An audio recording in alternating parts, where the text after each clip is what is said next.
know teachers cannot survive off of apples alone. We have Maddie, Linda, and me, Donisha, here to talk about all things teaching. So, does anybody want to introduce today's wine? I don't even know where it is. Oh. It was. I was giving you your time to shine. Yeah. So we got an oldie but goodie again. We got that sweet pineapple wine from Aldi's. You know we love it. Check it out. You guys have to. Yes, you have to check it out. You have to check it out. It's delicious. So I wanted to start off our video today with something different, and it's going to be like that put the finger down thing. Oh my goodness. Like people do on TikTok. Yes. Okay. So you're going to put up 10 fingers, and it's going to be teacher edition, of course. Okay, I'm not ready either. Can we say things that we have done, or are we saying things that we've never? Okay, I'm gonna read the statement, and then you're gonna put. Oh, a finger you already down. have it. Gotcha. I already got the Gotcha. statements. Okay. I'm nervous. Be truthful. Be honest. I'm gonna make a bet that Keys' fingers all go down. Whatever. I'm gonna keep it. And you're gonna be a all close up. second. Yes. And you're gonna be a close second. Okay. All right. Put a finger down if you've thrown away papers to avoid grading Oh, them. heavens, yes. Put a finger down if you let the kids watch a movie to get caught up with anything. No. Put a finger down if you ever lied to an administrator. If I ever lied? Lied. No, I'm No, not I lying don't about think nothing. so. No. Nah, I'm telling the truth. Put a finger down if you've cussed in front of kids. No. No. We have like strong feelings about Yes, this. very We have strong. very strong feelings. That about might this. actually be one of our topics. Yeah, absolutely, yeah. Put a finger down if you have rolled your eyes while sitting in a PD. Oh, y'all know my whole face is Put a finger down if you have talked or rolled your eyes with reading emails sent out by staff. Oh, most definitely. Put a finger down if you went a whole day without lesson planning. Hey, I I think in like my first year, I kind of winged it. Some Oh, days. definitely. There's just some definitely. days you just have to wait. Uh-huh. Nothing fits. Put a finger down if you smiled at a parent while I wanted to throw a punch at them. Mm-hmm. We love you, parents. Mhm. We do. That smile saved y'all. Man, we love our jobs. And we love our students, okay? Put a finger down if you have drank a whole bottle of wine after school. A That's couple. yes, that's the name of this video. Put a finger down if you have called or texted a teacher friend to vent after school. Oh, definitely. These are my All girls. the group chat. Absolute group chats. Put a finger down if you've been late for picking up kids from specials. Oh. That's art, music, PE, all of those things. Sometimes on purpose. That's another story. 2 more. Put a finger down if you have passed gas in class and a student noticed. Yes. How But then you They go. didn't know it was me. Yes. I don't know who Yeah. it is. or blame a student or Oh my blame goodness, y'all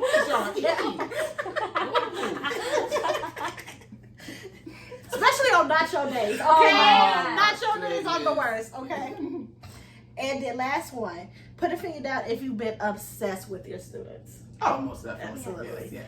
Okay, how did you guys like the game? I liked it. That was cool. Yeah. I think that is kind of also symbolic that we all had the The same things, like those first Uh-huh. ones, like Mhm. no. Yeah. Mm-mm, Yeah, mm-mm. but the whole cussing thing, I do want us to talk about that one day because Yeah. that's I got some issues with that, especially having a kid in school. Yeah. Because it's all about the all about the way you say things. Like, of course, you have anger. Like, Yeah. you get upset with them, you get disappointed with them.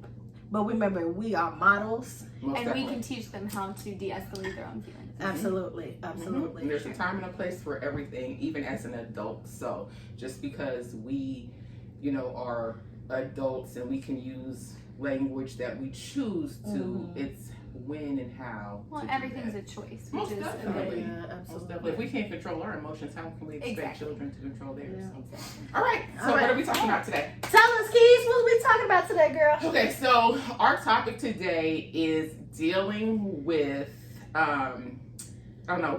community Criticism. and the criticism Yes. that comes Yes. from that community Yeah. as a teacher. So we're going to start it off with how the community viewed us Pre-COVID. pre-COVID. Well, Yeah. and I think we should specify not just our community, just in general. everybody the world. and teachers in general. Yeah. Yes, So not it's not Peoria, just- Illinois. Yeah. Everywhere. Just everywhere. Yeah. So I think we can all agree that the vibe was before COVID, is everyone understood how hard it was. They praised us for it, but the pay didn't match, right? And they did. Kind of.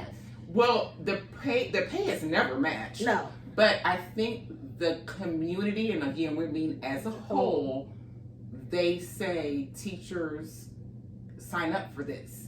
Teachers get vacations 3 months at a time. So it was always that supplement to But our I pay. also want to add on to this because I literally was just out at a store the other day and I told somebody I was a teacher and it was an older person and they're like, well, our saying was always, those who can't do, teach. Wow. Wow. Yes. Wow. And like, when my grandma was a teacher, she was told that a lot.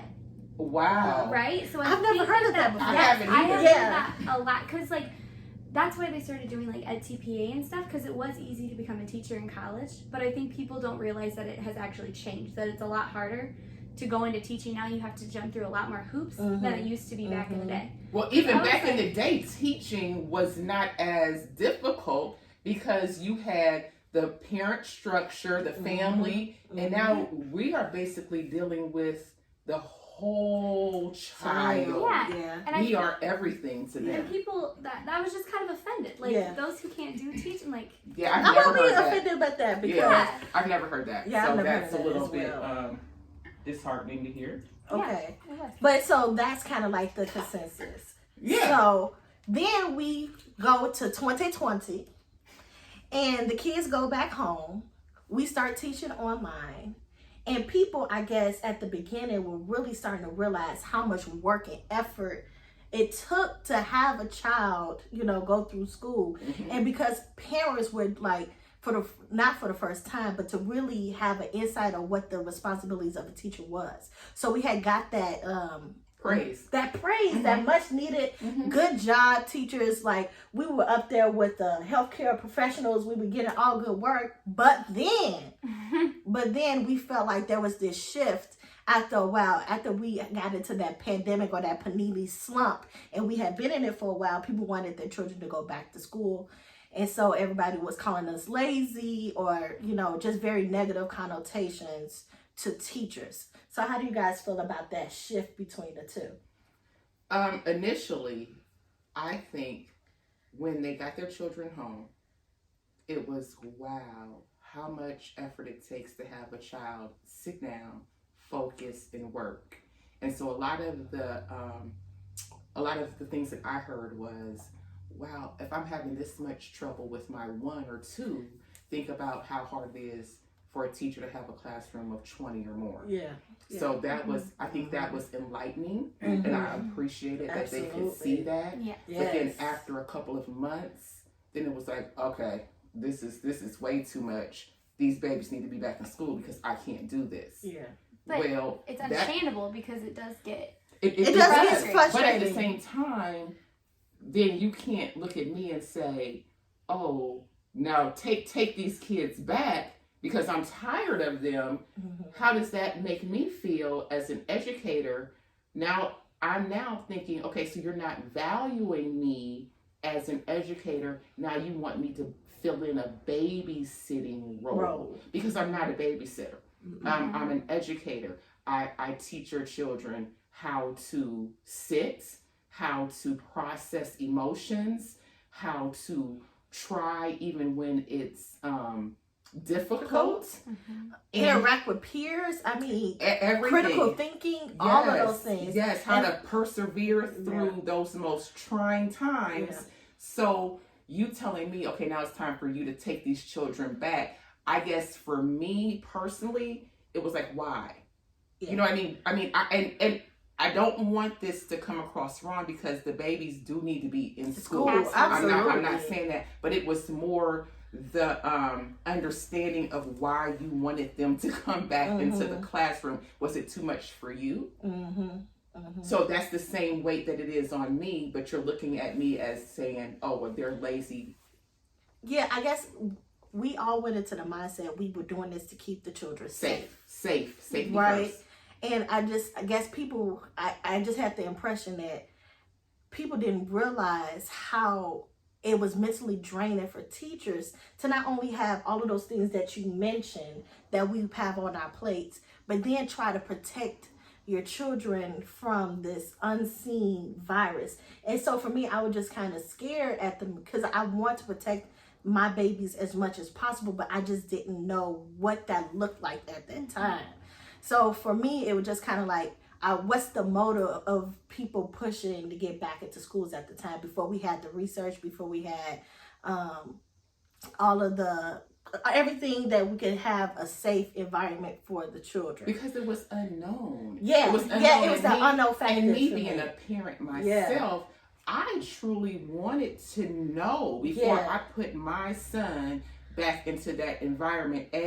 What are your precautions in the classroom? What will be your routines? What are the cleaning measures? I mean, I wanted to know all of that. And to be honest, me being a classroom teacher, I'm thinking, I have Billy who can't be still. Right. Is Billy going to get up and go do something to Sally that could cause Sally to become infected? You know, so those were things that I was concerned as a teacher and as a parent. And then when you saw or heard other parents kind of throwing caution to the wind, we as teachers were like, so what about us? What about our babies in the classroom? When are they taking all of these factors into account, besides just saying, oh, just rush them and put them back into the room? That criticism was very hard to swallow. Yeah, I was going to say, I agree with all those things. And also, I think it also ties in with where sometimes I don't think about the teacher either. Because even though, yes, I want to keep my kids safe, but I also want to keep myself safe for my family. But I do think I loved having my students in the classroom. Absolutely. But I also feel like it was a lose-lose situation.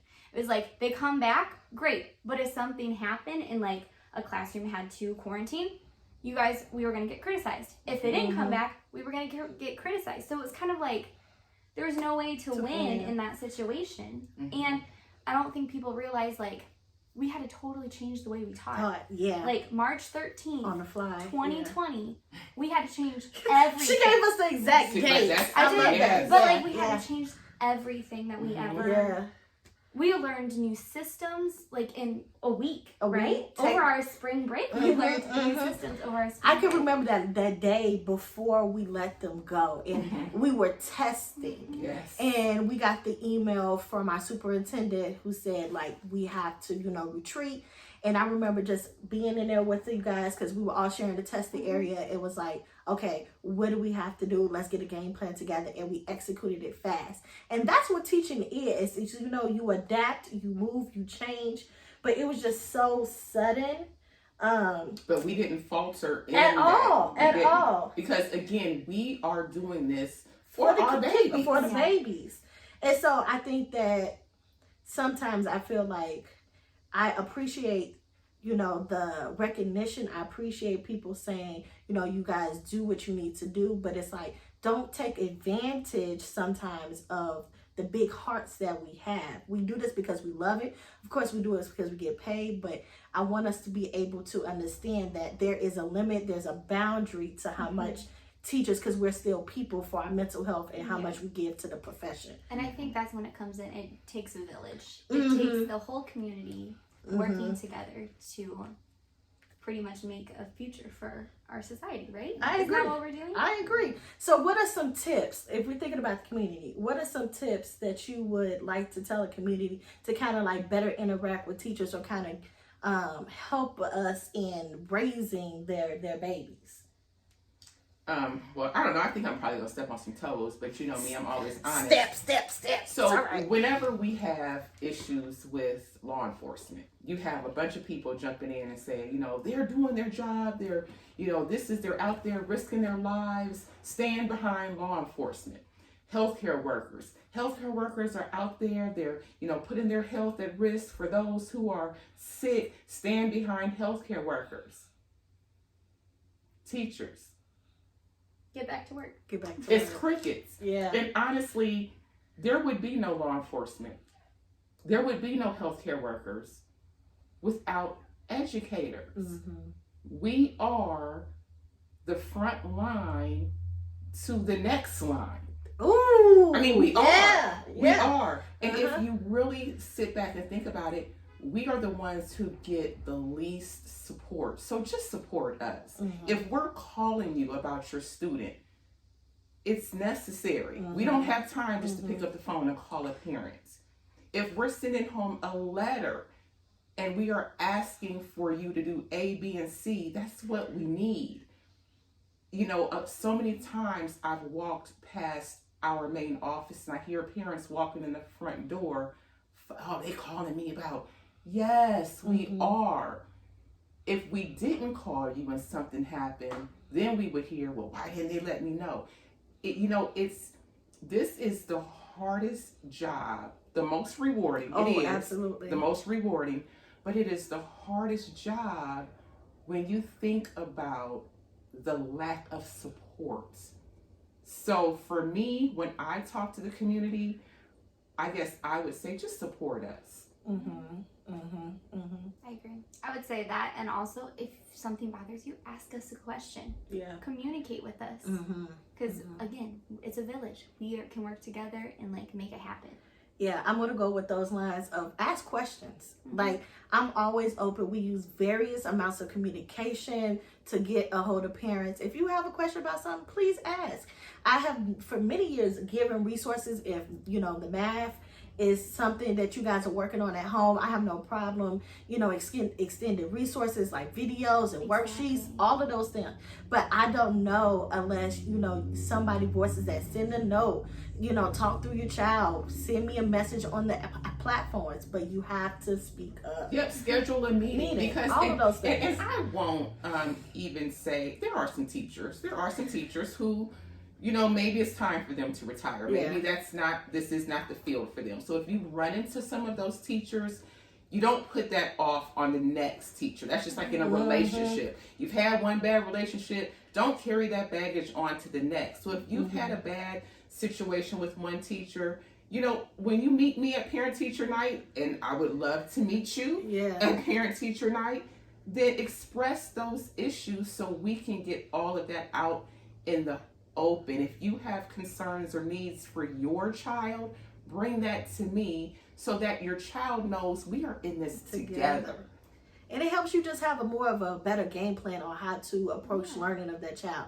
Because really we're starting from scratch if we don't have any communication with the parent. We're learning, we're learning along the way. But if I know that little Johnny has had issues with X, Y, and Z, then I'm going to make sure that I put some things in place for him, some interventions in place for him to be the most successful for my classroom.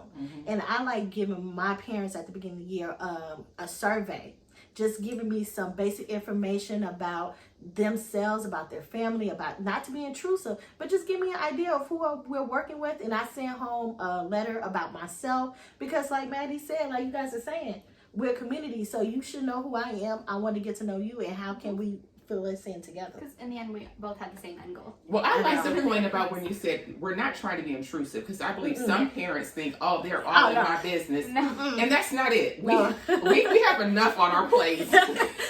But we do need some insight into what the family structure is, because how can we get to know your child from a blank slate? We can't. So, we don't want to know the deep personal things, but just those things that help your child learn. If you have a newborn baby, maybe that will explain to us why sometimes Johnny gets into class and he's a little bit tired, the baby is up, crying. We understand those things. So just some of those little things that would help us understand the makeup of your child. Yeah, and I think in the end, to kind of wrap it up, just bear with us that we're humans and we make mistakes too. Absolutely.